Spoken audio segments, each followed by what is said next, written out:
The immense and unending suffering of the Afghan people. The Red Cross warns of increasing insecurity and escalating conflict.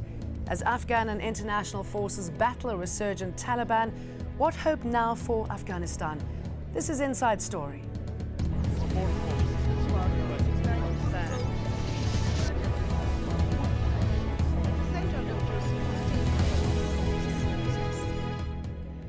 Hello, I'm Jane Dutton. The international community promised a new beginning, a bright future for a country that had been blighted by decades of war.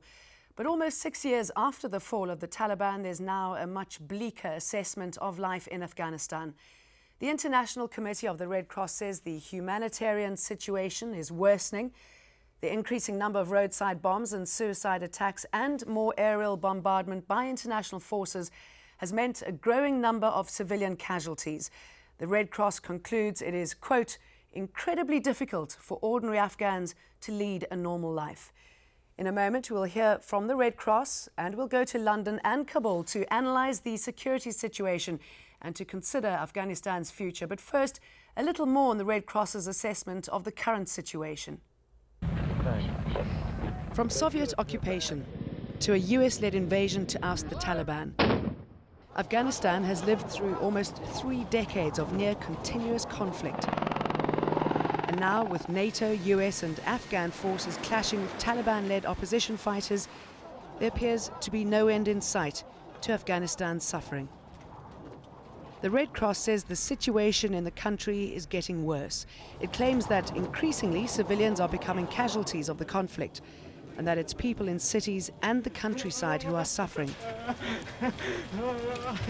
Victims of suicide attacks, roadside bombs, and aerial bombing raids.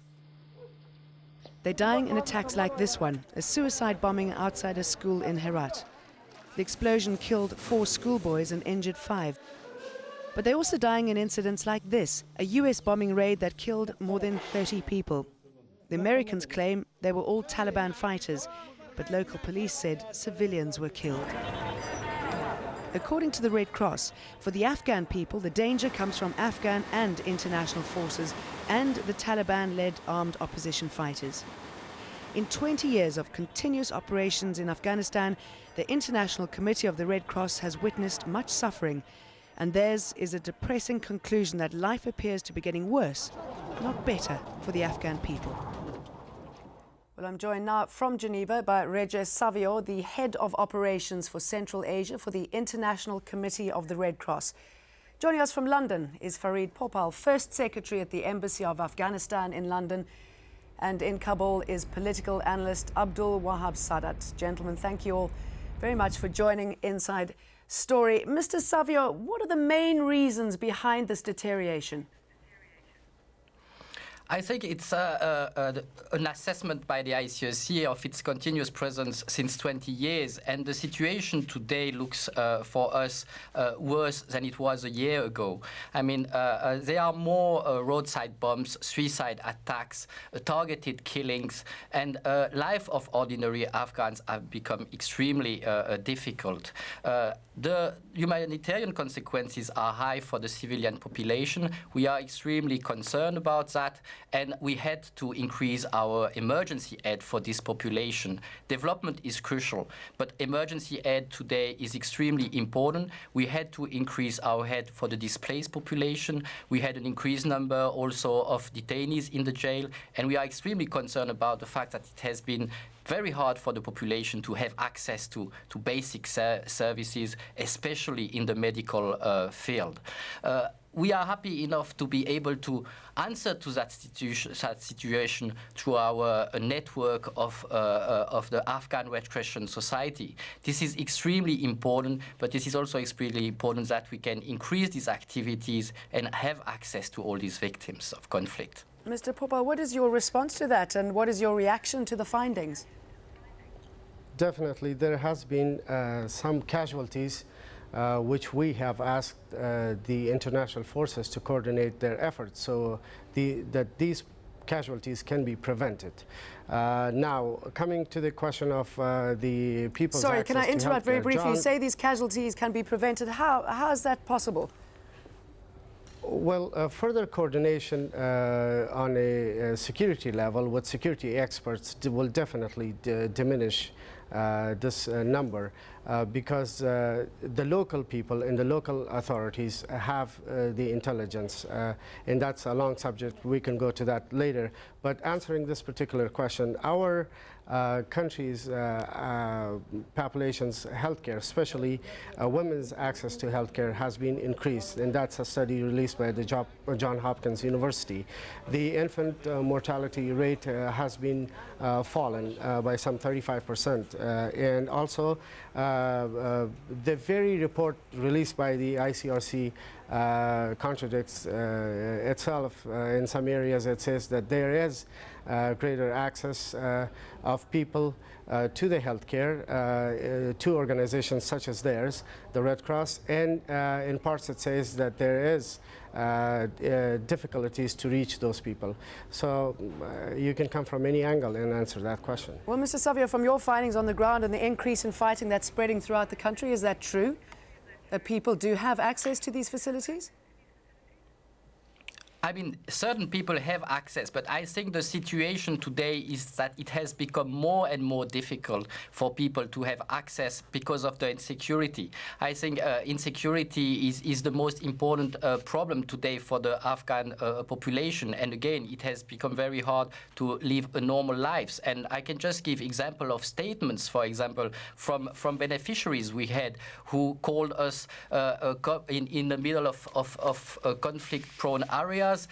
By radio, we had nurses waiting with around 20 patients in their home, trying to get material to be able to save the lives of these people. And sometimes they were not able to, simply because first these patients could not travel to a safer area because the fighting was ongoing, and it was simply not possible also for the ICTC to travel to these places because of this situation. So I'm sure, and I have to say that there has been lots of progresses done in Afghanistan, and we participated actively to that by developing a system like the essential package for hospital services and others, and we were always very supportive of these actions by the Afghan authorities. But our reading of the situation today, if we compare to the year before, is that the situation is more difficult, that conflict is spreading to areas that were quieter in the past, like the West, for example, and that it has become increasingly difficult, especially in the medical field, for the people living in these fighting areas to have access to these services. Mr. SADAAT, you live in the country and work there. Does this confirm what you know? I mean, Afghans must feel that they've been targeted on all sides. They are suffering attacks from NATO forces by mistake, obviously, the rise of the Taliban. Are they concerned that they have no friends? Well, my view from the situation over here is, and I would say that's the situation that most Afghans are looking at, is that we have different scenarios and different situations in different parts of the country. That's probably true that we see some parts of the country, especially in the south and now a little bit in the west, that the security situation is a bit tense, but we have some parts of the country like Kabul, for example, which is not that much affected, and the population are not that much concerned. When you're looking at the whole country as a whole, but there are reports that the fight has started to spread from the south now to other parts of the country. Well, the thing is that when you're looking at the situation, when you're in the ground here, you see that you have sporadic events somewhere you have mentioned already, but still the situation in the whole country is not as bad as you're looking at, and the normal population is concerned sometimes with the emerge of violations from various different stakeholders in the country. But sometimes you see in some part of the country things are going normal. So they're very different scenarios in this country now. Mr. Savio, you said that civilians are suffering unbearably. So I'm assuming that you're disagreeing with Mr. SADAAT said there. Describe to us more what you mean. I would not totally disagree. I would say that there are effectively some areas in the countries that were calmer than they have than others, and the south and east were always the most conflicting areas. But at the same time, our assessment on the field, again, with presence all over the countries, is that this situation seems to spread towards the west, and also there were many different incidents in the north. So I think that our concern is, again, the plight of the civilian population, and part of our job is also to remind all the parties to respect international humanitarian law and to avoid all unnecessary suffering for the civilian population.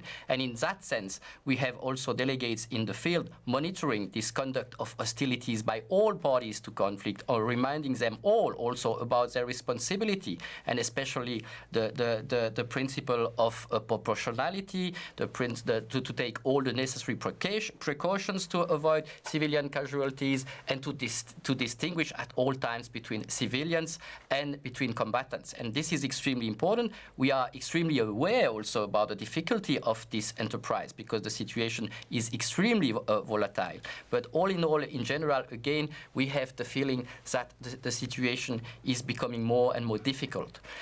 Mr. Popal, with the recent spike in violence over the last couple of weeks and the civilians that have been caught up in attacks, are you not concerned that the Afghan government and the international forces are losing the hearts and the minds of the Afghan people?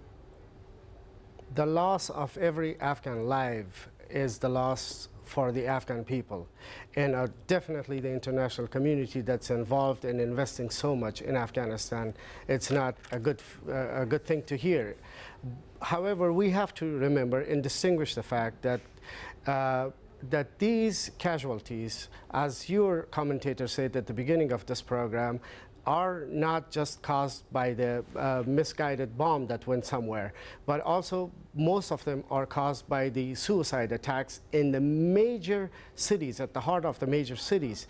And a lot of innocent people die because of that.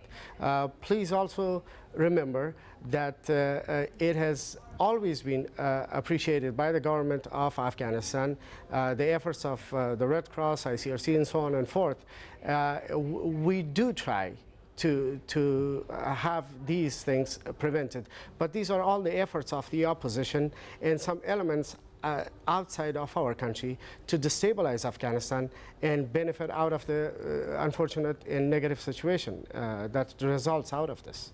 Okay, well, it's time for us to take a short break, but when we come back, after billions of dollars having been spent on reconstruction and security with apparently little to show for it on the ground, where now for Afghanistan? Stay with Inside Story.